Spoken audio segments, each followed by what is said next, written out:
माननीय साथियों, अब आपके बीच में उत्तर प्रदेश सरकार में पूर्व कैबिनेट मंत्री परम आदरणीय श्री के गौतम साहब जी को आमंत्रित करता हूं। आप आवे। परम आदरणीय के गौतम साहब जी, पूर्व मंत्री, पूर्व विधायक, आप आवे और अपने विचार दें। माननीय गौतम साहब जी।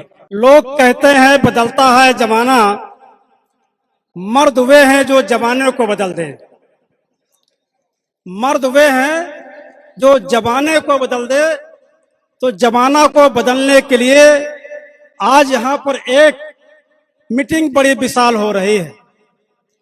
माननीय स्वामी प्रसाद मौर्य साहब को राष्ट्रीय सोशलिस्ट समाज पार्टी के संस्थापक और पूर्व राष्ट्रीय अध्यक्ष जी ने जो सम्मान दिया है, उसको हम नमन करते हैं और विश्वास दिलाते हैं हम लोग रातों दिन काम करके आपकी मंशा को पूर्ति करने में सहयोग करेंगे।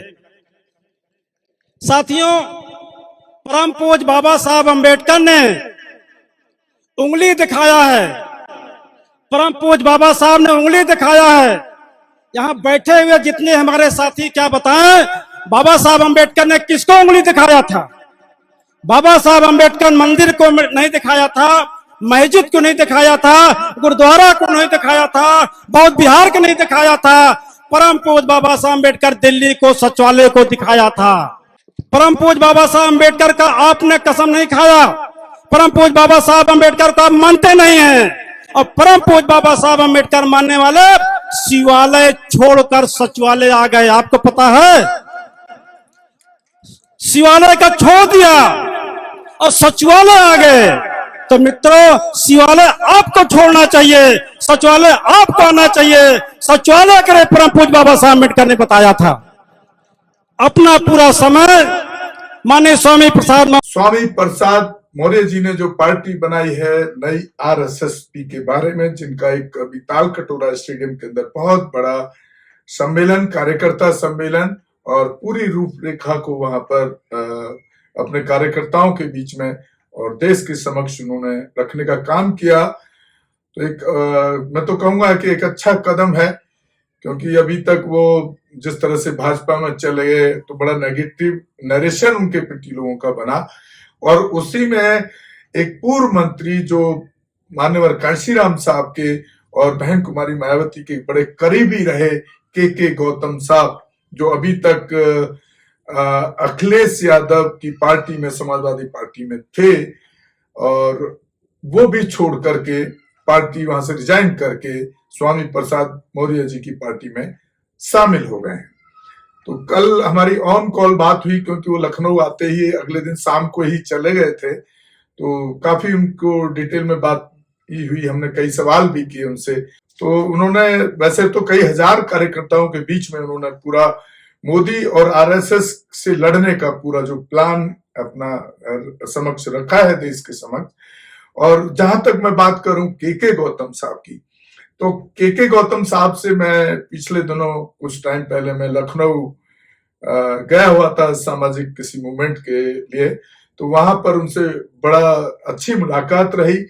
और उनके व्यक्तित्व से, क्योंकि मैं नेताओं को बहुत ज्यादा मैं पसंद नहीं करता हूं, क्योंकि नेता कहीं ना कहीं एक समाज की लड़ाई कम और एक व्यापार जैसा ज्यादा लोगों ने बना दिया। लेकिन मुझे खुशी हो रही है आपको ये बताने में कि के गौतम साहब उन नेताओं में से नहीं है और उस तरह का उनका व्यक्तित्व नहीं है, और बहुत ही सामाजिक व्यक्तित्व है। और इवन की मैं एक चर्चा जरूर करना चाहूंगा कि मैं उनसे खुद मिलने नहीं गया। मैं डॉक्टर अंबेडकर पार्क में शूटिंग कर रहा था वहां। जब मैं उनसे मिलने नहीं पहुंच पाया तो उनका फोन आया कि आप आए नहीं, क्योंकि मुझे टाइम की कमी थी। और मैंने जब उनको अपना ये बात बताई कि सर मुझे टाइम नहीं मिल पाएगा, मैं बहुत ज्यादा काम करने में विश्वास रखता हूं, तो वो खुद हालांकि उनको कुछ समस्याएं भी थी उनके साथ, फिर भी उन समस्याओं को भी छोड़ करके वो लखनऊ के अंबेडकर पार्क में 4 घंटे मेरे साथ उन्होंने बिताए। फिर अगले दिन उन्होंने घर बुलाया और घर बुला करके उन्होंने मुझे बकायदा लंच और जो पुराना उनका जीवन है पूरे उस पर बड़ी एक लंबी चौड़ी चर्चा हुई, जिसमें कई दर्द ऐसे थे कि मतलब मैं अपने आंसू नहीं रोक पाया। उनकी जो पीड़ा थी समाज के प्रति वो बहुत ही दर्दनाक थी, और इसी दर्दनाक पीड़ा को मैं यहाँ बहुत डिटेल में आप लोगों को नहीं बता सकता हूँ। और उसी दर्दनाक पीड़ा का कारण रहा कि उन्होंने उस टाइम अपने मंत्रालय से इस्तीफा दे दिया था। और मतलब बहुत ही मार्मिक उनका दर्द था जो उन्होंने काम किया ग्राउंड लेवल पे बहुजन समाज पार्टी के लिए, साहब के साथ, मायावती जी के साथ में। तो वो हम ज्यादा डिटेल में नहीं बता सकते हैं, लेकिन उनका व्यक्तित्व जो समाज के प्रति वाकई में बहुत सलाम करता हूँ। ऐसे व्यक्तित्व को, ऐसे पूर्व मंत्री और विधानसभा सभापति रहे वो उस टाइम। तो साथियों देखते हैं, अब आने वाला टाइम देखना होगा कि वो उस समाज की, वंचित समाज की लड़ाई, बहुजनों की लड़ाई को किस तरह से लड़ते हैं। मेरा जो उनके साथ एक्सपीरियंस रहा वो बहुत ही अच्छा था। और अब मैं आपको उनका जो स्पीच है वो भी दिखाऊंगा। और लखनऊ के अंदर मैंने उनका एक इंटरव्यू भी किया। ये वीडियो आपको कैसी लगी आप कमेंट बॉक्स में जरूर जाएं, और हमारे चैनल बहुजन दस्तक को शेयर और सब्सक्राइब करें, क्योंकि हम जहां कहीं भी अत्याचार होता है उस पर एक बहुत बड़ा काम करते हैं। जहां भी हमारे बहुजन समाज पर कहीं अत्याचार होता है उसमें न्याय दिलाने के लिए भी हम काम करते हैं। तो आप हमें कोशिश करें कि आर्थिक सहयोग भी करें, क्योंकि एक चैनल चलाने के लिए बहुत बड़ा खर्चा होता है। और आज हम खड़े हैं लखनऊ में कमलाकांत गौतम जी, जो बहुजन समाज पार्टी बहन कुमारी मायावती जी की सरकार के अंदर वित्त मंत्री थे। तो जब क्योंकि मेरे चैनल के बाद काफी दिन से वो हमारे टच में थे, बात हो रही थी सामाजिक मूवमेंट पर, बट जो मैं यहाँ आकर के फील कर रहा हूँ और जो उनसे मिलने के बाद जो मुझे अपने आप को गौरवान्वित महसूस कर रहा हूँ कि मतलब एक पूर्व मंत्री होने के बाद, इतने अच्छे बड़े पदों पे रहने के बाद पार्टी के अंदर, बहुजन समाज पर, आज भी उनके व्यक्तित्व के अंदर जब हम उनसे मिले तो कोई भी ऐसा घमंड नाम की चीज या कहीं भी कोई ऐसी चीज नजर नहीं आई कि जो किसी को, एक आम आदमी को या जो वंचित लोग हैं उनकी मूवमेंट से उनको कहीं दूर नजर आज भी हमको नहीं पाया गया। और बहुत घर हम उनके हैं अभी, और घर पे भी उन्होंने, कई तो होता है कि भाई बड़े लेवल पर चले गए तो भाई बाहर रेस्टोरेंट पर खाना खिला देंगे या बाहर बैठा देंगे या परिवार से नहीं मिलवाएंगे। तो बहुत ही एक साधारण व्यक्तित्व, मैं तो खुद हैरान हूं कि इतने लेवल पर इतनी बड़ी हस्ती होने के बावजूद भी ना कोई उनके अंदर घमंड दिखाई दिया, और समाज के प्रति बड़े ईमानदारी की पीड़ा को जो मैंने देखा और कई उनकी जिंदगी के जो वाक्य सुने, तो आप यकीन नहीं करेंगे कि मुझे अपने आंसू रोकना मुश्किल हो गया। बहुत बहुत धन्यवाद है कमलाकांत गौतम जी, आपका जो बिहेव और आपका जो पूरा जो देखा है यहाँ पे सिस्टम, पारिवारिक सिस्टम। तो बात कर रहे हैं उनसे। एक तो सर आपकी जो जर्नी है इसमें परिवार के साथ भी बड़ी तकलीफ, क्योंकि मैं भी उस मोमेंट में हूँ तो घर परिवार भी भूल जाता है आदमी। तो ये सब कैसे मैनेज कर पाए, और आपके परिवार में कौन कौन लोग हैं? मैं शुरुआती ढंग से ये था कि मैं तो पहले ब्राह्मणवादी था, लेकिन पेरियार ललई सिंह यादव संगत होने के बाद मेरा प्रवर्तन हुआ। फिर परम पूज्य बाबा साहब पढ़ा, जो द्वारा 16 साल बहुजन समाज महापुरुषों में पढ़ा, प्रवर्तन होने के बाद फिर बहुजन संगठन पेपर 1982 में पढ़ा। पढ़ने के बाद बांटने लगा, बढ़ते बढ़ते मैं कैसे आ गया मुझे भी नहीं पता चला। मैं कहाँ तक आया, कैसे आया, क्यों आया, ये मुझे नहीं पता चला। लेकिन ये जरूर पता चला कि परम पूज्य बाबा साहब अम्बेडकर, मानव काशीराम, बहुजन समाज के महापुरुषों के बारे में जो पढ़ लेता है ये जरूर कुछ न कुछ जरूर अपनी कामयाबी हासिल करता है, ऐसा मुझे महसूस हुआ है। आपके परिवार में कौन कौन है? हमारे परिवार में 3 बच्चे, हमारी बड़ी बेटी इंतजाम कर चुकी है, इसका नाम जो है नेहा गौतम है। दूसरी बेटी मेरी प्रिया गौतम है जो काम कर चुकी है। तीसरा बेटा मेरा ये सेखू है, जो परिवार हम पर प्रेम से सेखू हम बोलते हैं। ये सबसे छोटे हैं। और मेरी पत्नी सरोज गौतम है जो BSM ग्रेजुएट है। ये मेरा परिवार का अपना छोटा 2 बेटी 1 बेटा मेरा। सर कुछ चीजें और मैं आपके बारे में बताना चाहता हूँ। मुझे हैरानी हो गई इस बात की कि मैं कल उनके घर आने की स्थिति में नहीं था, क्योंकि मेरे लिए पहले बाबा साहब अम्बेडकर के इतिहास को अपने दर्शकों को दिखाना जरूरी था, तो मैं करीब 7 घंटे अंबेडकर पार्क में मुझे शूटिंग करने में लगे। तो जब साहब का फोन आता रहा कि भाई आप आए नहीं, तो मैंने कहा सर मैं इस तरह, मेरे लिए इतिहास दिखाना बहुत जरूरी है महापुरुषों का। तो कमलाकांत गौतम साहब अपनी गाड़ी के साथ वहीं अंबेडकर पार्क पहुंचे मिलने के लिए। हाँ, और ड्राइवर नहीं था, कुछ उनकी परेशानियां चल रही थी पारिवारिक, तो फिर भी वो एक गाड़ी अरेंज करके, ड्राइवर अरेंज करके वहां पहुंचे, और वहां पर भी उन्होंने 2 घंटे अंबेडकर पार्क का भ्रमण किया हमारे साथ। तो बहुत ही हम तहे दिल से साधुवाद करते हैं आपको। अच्छा सर, दूसरा, आप कभी कभी मेरा चैनल देखते हैं, मेरी वीडियोस देखते हैं, तो और बहुत सारे चैनल हैं जो आप देखते होंगे जो बहुजन मूवमेंट पे, क्या आपने अभी तक किसी का ऐसा वर्किंग प्रोफाइल देखा जो समाज के लिए जस्टिस डिलीवर कर रहा हो प्रॉपरली जाकर के? उस पर आप क्या कहना चाहेंगे? आपके चैनल में जो देखता हूँ मुझे ऐसा प्रतीत होता है कि आप जो बोलते हैं दिल से बोलते हैं। आपका जो दर्द जो है ये आपके चैनल में निकलता है। और सब बड़ी खासियत ये बात होती है कि जब आप बोलते हैं, समस्त अधिकारियों से बात करते हैं, इस संबंध में पूरी जानकारी लेते हैं, जानकारी लेने के बाद तर्कपूर्ण बात करके ये असंगत को संगत में बनाकर इनको न्याय दिलाने की पूरी भरपूर कोशिश करते हैं, और कोशिश होती सफल होती। मुझे बड़ी खुशी होती है कि चैनल वाले केवल अपना प्रशंसा करते हैं और पैसा कमाने के लिए चाहे जो करते हैं, लेकिन आप में जो करते हैं ये बहुत ही बहुजन समाज के हित में, इसके लिए आपको मैं साधुवाद देता हूँ। कैबिनेट मंत्री थे, तो बात करेंगे उनका जो जीवन संघर्ष है, समाज में मंत्री के लेवल तक कैसे पहुंचे, और अब वो उस मूवमेंट को किस तरीके से देख पा रहे हैं, और कहाँ से उनका ये संघर्ष चालू हुआ, कौन से सन से चालू हुआ, किस क्षेत्र से वो आते हैं। और मैं उनको साधुवाद कहना चाहूंगा कि वो मेरे लखनऊ आते ही खुद अपने अम्बेडकर पार्क में कि नहीं आप वहीं हम आ रहे हैं, क्योंकि हमको समाज का काम करना, तो हमको ये नहीं सोचना चाहिए भाई वही मिलने आए। तो एक बहुत अच्छी एक जो थिंकिंग होना चाहिए, मैं इस चीज के लिए तो आपको बहुत स्पेशली धन्यवाद करूंगा सर।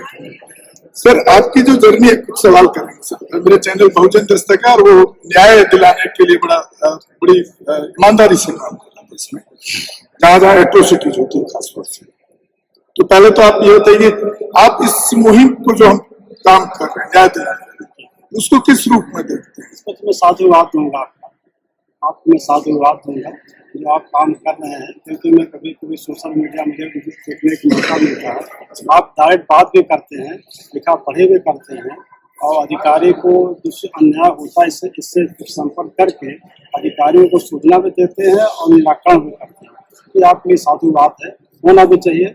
और मुझे बड़ी खुशी हुई आपसे, मैं पहली बार मेरा मुलाकात, मुझे अच्छा लगा। सर, आपकी जो जिंदगी है, ये सामाजिक जो लाइफ है आपकी, ये कौन से सन से शुरू हुई और आप किस जिले से आते हैं? मुझे लगता है यूपी सरकार मंत्री तो यूपी से तो होंगे ही होंगे, बट किस जिले से हैं, और ऐसा कहाँ से ये आपके अंदर दर्द शुरू हुआ कि हमको समाज के लिए काम करना चाहिए? मित्र, क्योंकि मैं पक्का ब्राह्मणवादी आदमी हूँ, हाँ जी, पक्का ब्राह्मणवादी, और जो सदियों से चला आ रहा था, इसी परंपरा में भी था। मेरे निवास पर ललई सिंह यादव जी का निवास आए हाई कोर्ट में एक मुकदमा के लिए। तो मेरा मकान और जहाँ रुके थे चौधरी चुन्नीलाल साहब थे, राज्यसभा मेंबर हुआ करते थे, भविष्य कमीशन के राज्यसभा सदस्य भी थे, उन्हीं मकान के बगल आए। तो ललई सिंह यादव से मेरे 6 महीना मेरे इनके आसपास मौका मिला बातचीत करने का। ये किताब मुझे दी पढ़ने को, तो मैं जब किताब पढ़ा, तो किताब पढ़ने के बाद मुझे ऐसा पता चला था कि ज़्यादा धर्म के शास्त्रों के ज़्यादा करोगे, भगवान की कृपा होगी, पढ़ो लिखोगे। तो मैं ज़्यादा तकिया के नीचे हनुमान चालीसा रख के सोता था, हनुमान चालीसा ज़्यादा पढ़ूंगा और आगे बढ़ूंगा। और पढ़ते पढ़ते हुआ क्या कि मैं हाई स्कूल 2 बार फेल हुआ। जब 2 बार फेल हुआ, और फेल होने के बाद ललई सिंह की जब मैंने किताब पढ़ी, पेरियार ललई सिंह यादव जी की जो समीक्षा किया था, ए.वी. रामेश्वर स्वामी नायकर के द्वारा एमसी का रूपांतर किया था, इसको पढ़ा, मेरे विचित्र दिमाग में आया, और पढ़ने बाद मेरा प्रवर्तन मन हुआ। तो मैं इसमें इलाहाबाद में मेरे पिताजी सर्विस का अधिकारी थे, तो मैं कुंडा का रहने वाला प्रताप। आप 2 बार हनुमान चालीसा पढ़ते थे, फिर भी आप फेल हो गए? 2 बार बड़ा दुख की बात है। हनुमान जी मुझे तो साधना दिए होंगे। फिर 2 बार मैं तकिया नीचे पढ़ता था, कभी कभी तो वहाँ पर पढ़ता था कि इसको फर्स्ट क्लास पास होना, डिक्टेशन लाना है, बड़े अधिकारी बनूंगा या साहित्य बनूंगा। लेकिन जब लाभ नहीं मिला, लाभ ना मिलने के बाद मैंने जब आया 82 में मुझे बहुजन संघर्ष पेपर मिल गया। बहुजन संघर्ष 82 मिला, बहुजन संघर्ष पेपर मिला। बहुजन संघर्ष पेपर पढ़ने के बाद मुझे कुछ गलती पैदा हुई तो मैं अपने गांव में पढ़ना चालू किया। कहाँ पर? कुंडा विधानसभा है, बागराज थाना है, ब्लॉक जो है बिहार है और तहसील हमारा कुंडा है, जनपद हमारा प्रताप है। तो मैं रात भर करता था, लोगों को बुला आता था। देखिए दिन में चलना बड़ा मुश्किल था। धीरे धीरे लोगों की पता चला कि कमलाकांत गौतम कुछ अम्बेडकर की बात सोचने लगता, तो लोगों को रूढ़िवादी विचारधारा में थोड़ा दिक्कत होने लगी। जब मैं निकलता, साइकिल से निकलता तो मुझे कहते हैं चमरवा जा रहा है, चमरवा जा रहा है। तो मुझे बड़ा दुख होता था, लेकिन अपने में कभी प्रतिरोध नहीं किया, क्योंकि प्रतिरोध करना अपनी हत्या करना होता है। प्रतिरोध नहीं किया। प्रतिरोध करने के बाद मैं करता रहा 2 साल तक चल गया, जब तक 84 पार्टी बन गई। तो 84 पार्टी बन गई तो मैं दरी बिछाने काम चालू कर दिया। और दरी बिछाते बिछाते कहाँ से कहाँ पहुंच गया मुझे पता नहीं चला, मैं कैसे चला गया। इसके बाद मैं इलाहाबाद आया। तो जब पैसे के लिए आप रात दिन काम करने लगे, ये कहा चालू दरी बिछाते लगे, फिर नगर अध्यक्ष बने, फिर जिला अध्यक्ष बने, फिर कोऑर्डिनेटर बने, फिर ये इलाहाबाद मंडल, कानपुर मंडल, बनारस मंडल, आगरा मंडल, अलीगढ़ मंडल, लखनऊ मंडल और गोरखपुर मंडल और चित्रकूट मंडल, झांसी मंडल, कहाँ पे घूमना लगे। जिम्मेदारी मिलती गई। हम जिम्मेदारी मिलते गए। बाद में मुझे जिम्मेदारी मिली बनारस में, चंदौली में, चिरई गाँव में। चिरई गाँव में इस गाँव में था जहाँ पर हमारे जात के लोगों को पूछना मुश्किल था, लेकिन मैंने बैंक से कहा था 5 दिन में जिता दूंगा। और जिताने के बाद समझो क्या हुआ, मुझे पता चला कि कोई कहता है कमलाकांत तो एमएलसी बन गए, विधान परिषद में सदस्य बन गया। पर मुझे नहीं पता। जब टीवी देखा गया तो मैं पता लगाया कि यार मुझे एमएलसी बनाया गया। तो हमने सोचा कमलाकांत गौतम कोई और होगा, मालूम ही नहीं था। नहीं मालूम था। तो मैं एमएलसी बन गया। एमएलसी बनने के बाद भी बढ़ता, और जैसे तीसरे दिन एमएलसी बनने के बाद पार्टी की मीटिंग हुई। पार्टी मीटिंग में बहन जी मुझसे कहा कि हाँ भाई देख भाई, नेता के दल का चयन करना है, नेता दल का चयन करना है। एमएलसी का जो नेता होता है, बहुजन समाज पार्टी के नेता होता है, इसका दल करना है। तो 2 लोगों का नाम आया, और 2 लोगों को नाम आने के बाद मेरा नाम सुन बहन जी ने कहा कि भाई तू नहीं संभाल सकता था भाई, अभी तक मैं विधान परिषद में विधानसभा घोषणा नहीं जानता भाई, जब मैं नेता बनना क्यों नेता बने। तो मुझे दल के नेता बना दिया। अब मैं दल के नेता बना तो लोगों ने जब प्रवेश किया, प्रवेश करना भी नहीं जानता था। जब मैं प्रवेश किया तो नेता के लोगों ने बताया, गार्ड मुझे बताया कि सर प्रवेश करने कैसे होना चाहिए, कि पीठ की ओर नहीं निकलना चाहिए। खैर मैं इसी तरह बैठा। तो नेता लोग अन्य दल के नेता थे, ये कहा गौतम जी कुर्ता पजामा आपको पहनना चाहिए। तो मैं कुर्ता पजामा बनाया। तो कुर्ता पजामा नीचे बनाया तो हमने कहा तुम यार नाइक कैसे दर्जी हो, ऐसे लंबा बना दो। तुम्हें कटवा दिया। कटवाने के बाद दोबारा आ गया, क्या गौतम यार कैसे कुर्ता बना, छोटा बनता है। उनका तुम कहते हो कोई बड़ा है कोई छोटा है। तुमने कुर्ता बना पढ़ना छोड़ दिया, फिर सफारी पढ़ना चालू कर दिया। सफारी पढ़ने के बाद फिर संजोग से काम बढ़ता गया, और काम बढ़ते बढ़ते फिर यहाँ तक मैं पहुँचा।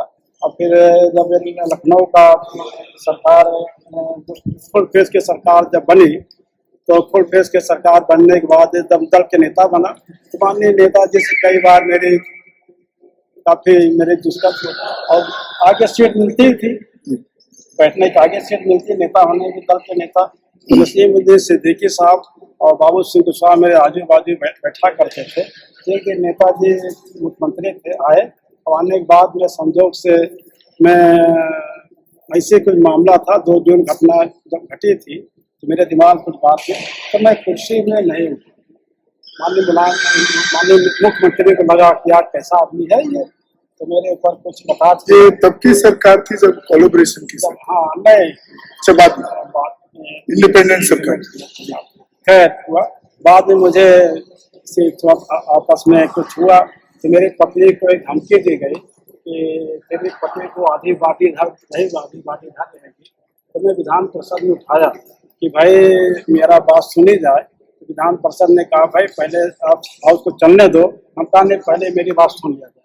तो मेरी बात सुनी के हमने कहा मेरा शोक सबक कर लिया जाए कि मेरी कल हत्या हो जाएगी। तो मुझे दिया गया तो तुरंत फिर 1 घंटे के अंदर सिविल लाइन इलाहाबाद में FIR हुई।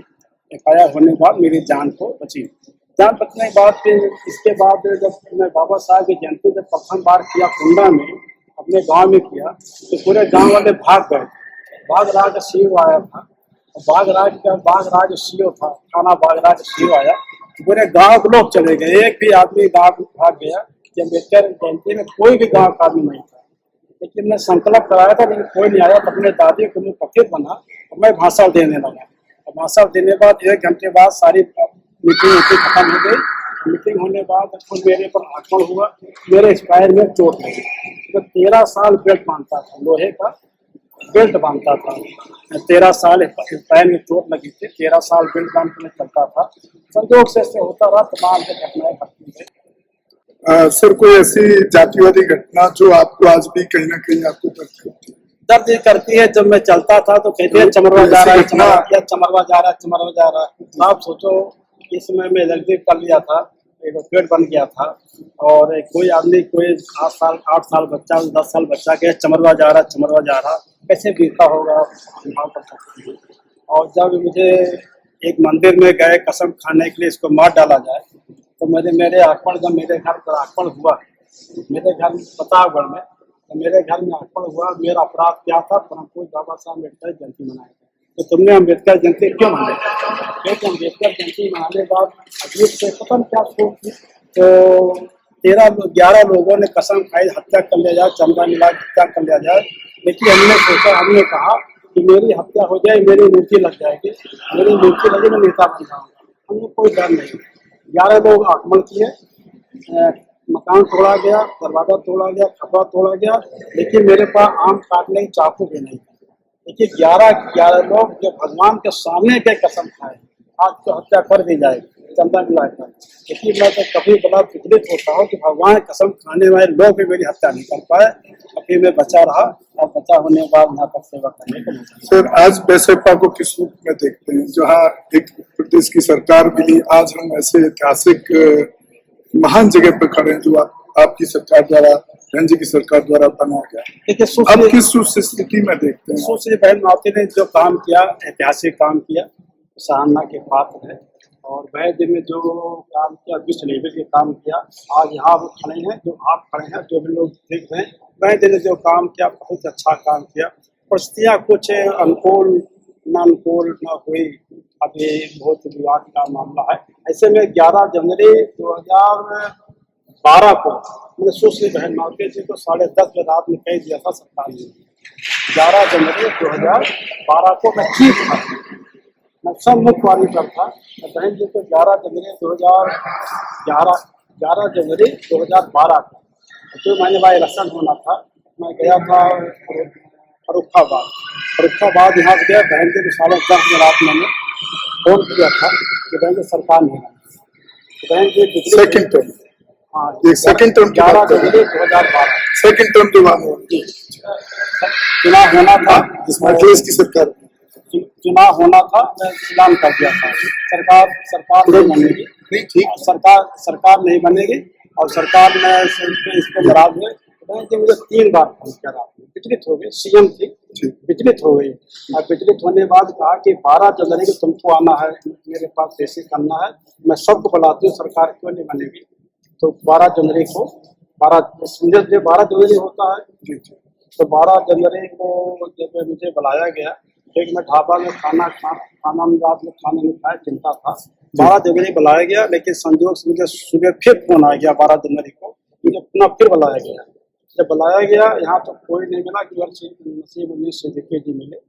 और फिर बहन जी और बातें तमाम बहुत सी बातें बताई जाती, बहुत सी बातें नहीं बताई जाती राजनीतिक।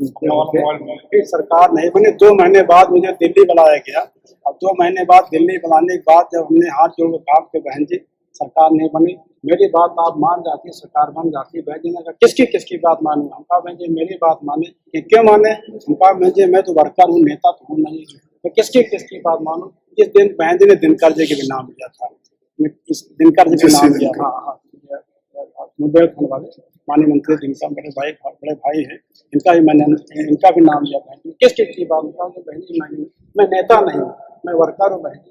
संजोग से मैं किसी तरह से सरकार गिर गई। सरकार गिरने के बाद तो इसी दिन 12 तारीख को मैं गया तो बहन जी ने जो वादा किया था, तो बहन जी क्या कारण था वादा पूरा नहीं किया। तो बहन जी ने कहा मैं तुझको क्या ज्यादा उचित अनुचित बताना उचित नहीं है। बहन जी ने कहा आज तुझको चेन्नई जाना है, 2 घंटे 3 घंटे के अंदर समय है, 4 घंटे का समय, आज तुझको चेन्नई जाना है और चेन्नई में जाके मेरा जन्मदिन। हम कहा बहन जी ठीक है। 11 जनवरी 2000 की बात है, 12 जनवरी की बात हो रही है और आज जाना चेन्नई। तो किसी तरह से टिकट की बहन जी ने व्यवस्था किया। तो एक सांसद थे, राज्यसभा सांसद थे कुरेल साहब, कुरेल मानो काशीराम साहब फोटोग्राफर थे, जो भोजन सेंटर पेपर राम प्रसाद जी और प्रमोद कुरेल जी, इनको सूचना दी गई कमलाकांत गौतम को चेन्नई ले जाओ। तो मैं 14 तारीख तक पहुंचा यहाँ पर और चेन्नई बहन जी जन्मदिन मनाया। जन्मदिन मनाकर बताने के बाद फिर मैं जब आया, मैं बेल्ट पहनता था क्योंकि हाथ पर लोहे की बेल्ट लगी थी, स्पाइन में चोट लगे थे क्योंकि 11 लोगों ने जब मेरे जानलेवा हमला किया था, स्पाइन मेरी डिस्टर्ब हो गई थी। तो जहाज पर बैठने के बाद, दिल्ली पर जहाज बैठने के बाद इसके बेल्ट को हटा दिया गया, तो जहाज में नहीं किया जाता। 1 महीना में दौड़ा जब गाड़ी से मेरे स्पाइन में तकलीफ पैदा हो गई। मैं लीलावती हॉस्पिटल गया, यहाँ पता लगाने के बाद कहा तुम्हारा इलाज नहीं हो पाएगा। इसके बाद अपोलो आया। अपोलो होने के बाद मेरा फिर ऐसा बहुजन समाज के लोगों की दुआएं ऐसे मेरे ऊपर लगी, ऐसा लगा कि मेरा 13 साल का स्पाइन 1 हफ्ते में ठीक हो जाए, 1 हफ्ते में ठीक हो जाए। बहन जी ने कहा मैं तुझको भेज देते हुए यहाँ पर दूसरे प्रदेश में, क्योंकि निकट का प्रदेश हिमाचल जब भेज दिया। हिमाचल तो पैसा बहुत ठंडा थे, मेरी कमर और अका गई है। कुछ दिन यहाँ काम किया, फिर बहन जी फिर 17 आ गया। 17 के बाद फिर भंते सिंह दत्ता जी पटियाला वाले एक बहुत आया मेरे पास। 17 के साथ सरकार बन रही, हमने कहा सरकार नहीं, दोबारा सरकार नहीं, फिर सरकार बनेगी। तो निगम जी के एक पत्रिका हुआ करती थी, Ambedkar today, Ambedkar India, Ambedkar today. तो हमने कहा भंते जांच में लिख दीजिए कि कितना मिलेगा बीएसपी को, अब कितना सरकार बनेगी, आप लिख के मोड़ दीजिए और मैं लिख के मोड़ देता हूँ। जब चुनाव आएगा तब खोलना। जब चुनाव आ गया 1.5 महीने बाद चुनाव आया, देखा तो हमने कहा भंते जो खोलिए, मैंने कितना लिखा हूँ आप देखिए और आपने कितना लिखा मुझे बताइए। सरकार फिर गई। इसका मतलब है कहीं ना कहीं जो ग्राउंड पे काम होना था बंद हो गया। मैं इस पर तो ज्यादा टिप्पणी करना नहीं, लेकिन बहन जी ने जो काम किया बहुत अच्छा काम किया। नहीं सर, मैं यहाँ क्रॉस क्वेश्चन करूंगा, मेरा अधिकार है आपसे सवाल करने का। आप पार्टी के एक बड़े जिम्मेदार पद पर रहे हैं, मंत्री भी रहे। SC ST एक्ट को पूरे भारत के अंदर पहला किसी ने अगर उसके अंदर छेड़छाड़ करने का काम किया, उसको कमजोर करने का काम किया, वो बहन तुम्हारी मायने की। देखिए, जब श्री राम गौड़ SC ST के चेयरमैन थे तो पहला मुझको सदस्य बनाया गया, 4-5 सदस्य सदस्य मुझे ही बनाया गया था शुरुआती में। तो सरकार जब बनती है तमाम प्रकार की मजबूरियाँ होती है। एक बार इसी जिले में एक अनुसूचित जाति महिला के साथ बहुत बड़ा अन्याय हुआ। इस अन्याय मैंने लाल नोटिस जारी कर दिया। दोनों कांड की बात, ये तो अखिलेश की सरकार के मैंने तुरंत जो है एक पावर हुआ करके मैंने SP को तलब कर लिया। डायरेक्ट SP मैंने तलब किया। जैसे SP को तलब किया, SP को तलब होने के बाद सरकार की तमाम बहुत प्रकार की मजबूरियाँ होती है, तो मुझे इस्तीफा देना पड़ा। तमाम मजबूरियाँ उसका मजबूरी मानते हैं। हाँ, मजबूरियाँ बहुत होती है, सरकार की मजबूरियाँ समझ नहीं जाती। सर ये तो मेरी भाषा में इसको समाज के साथ गद्दारी कहते हैं। अब तमाम प्रकार की मजबूरियाँ होती है, जो क्या बताओ। देखिए बहुत चीजें हम लोग देखिए, उनके बहुत सारे काम ऐसे हैं जिसकी वजह से आज समाज पीड़ा झेल रहा है, समाज को बदतर हालत हुआ उनके कामों की वजह से। बहुत अच्छे काम भीम मेला, काशीराम साहब भीम मेला चलाया करते थे, आप उसी टाइम के साथ ही। अम्बेडकर मेला चलाया करते थे, मेला चलाते थे। किस लिए चलाते थे? क्योंकि अपने महापुरुषों की मूवमेंट को समाज के एक एक गांव के हर आदमी तक, हर परिवार तक पहुंचाने क्यों बंद किए गए?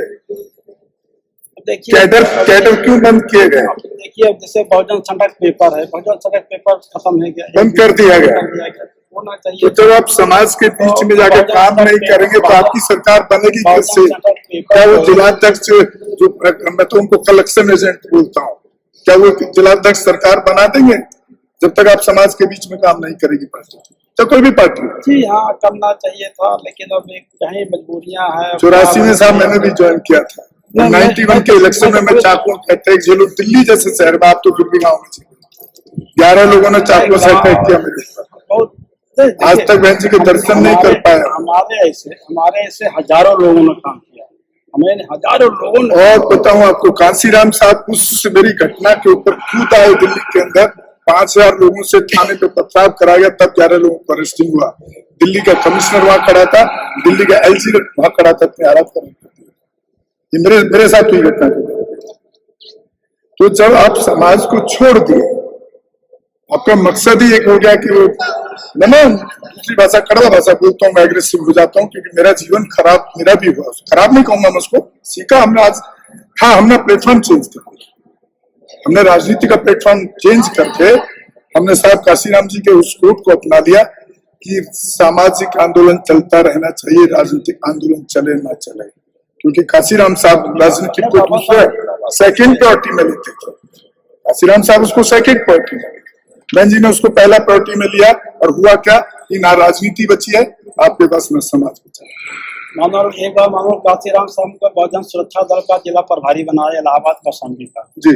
जब इलाहाबाद कौशाम्बी बनाया, इलाहाबाद मानो काशीराम और बहन जी गए, मैं छात्र को लाठी लिया था, तो साहब ने कहा कि देख भाई, बहन जी नाम लेकर, देख भाई ये मेरा कमांडर है, लाठी लिए 6 फुट का है 5 फुट का कराया। और इसमें भगवत हमारे चैनल बहुजन दस्तक को लाइक, शेयर, सब्सक्राइब देखना मत भूलिएगा। जय भीम, जय भारत, जय संविधान, नमो बुद्धाय। धन्यवाद। चैनल आर्थिक समस्या से गुजर रहा है। अगर आप बहुजन समाज में बाबा साहेब अम्बेडकर और तथागत बुद्ध की विचारधारा को अधिक से अधिक लोगों तक पहुंचाना चाहते हैं तो हमें आर्थिक सहयोग प्रदान करें, ताकि हम अपने चैनल के माध्यम से देश विदेश में समता, बंधुता, एकता और संवैधानिक अधिकारों को ज्यादा से ज्यादा लोगों तक पहुंचा सकें। आप अपनी सहायता राशि नीचे लिखे खाते में जमा करा सकते हैं।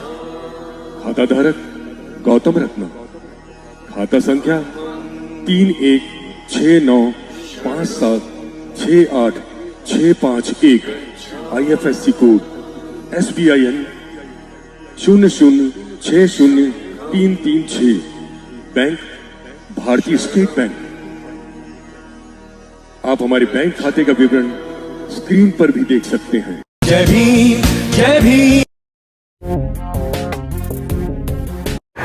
मैं गौतम रत्ना आपका बहुजन फिल्म प्रोडक्शन में स्वागत करता हूं, और आप हमारे प्रोडक्शन हाउस के अंदर अपना कैरियर बना सकते हैं as a film director, as a producer and actor and actress and editor and cinematographer also. अगर आपको फिल्म से रिलेटेड कुछ भी प्रोजेक्ट आपको बनवाना है तो हमारे पास में पूरा सेटअप है, जिसमें फिल्म कैमरा है, शूटिंग लाइट्स है और एडिटिंग है। सारा A to Z एक ही जगह पर आपको हमारे यहाँ पर मिल जाएगा। तो दोस्तों, आप हमें कांटेक्ट कर सकते हैं हमारे नंबर्स पर 9810085714 और 8510005714। हमारे वेबसाइट पे विजिट कर सकते हैं www.filmserviceindia.com, और हमें मेल भी कर सकते हैं gautamfilmsproduction@gmail.com पर। धन्यवाद।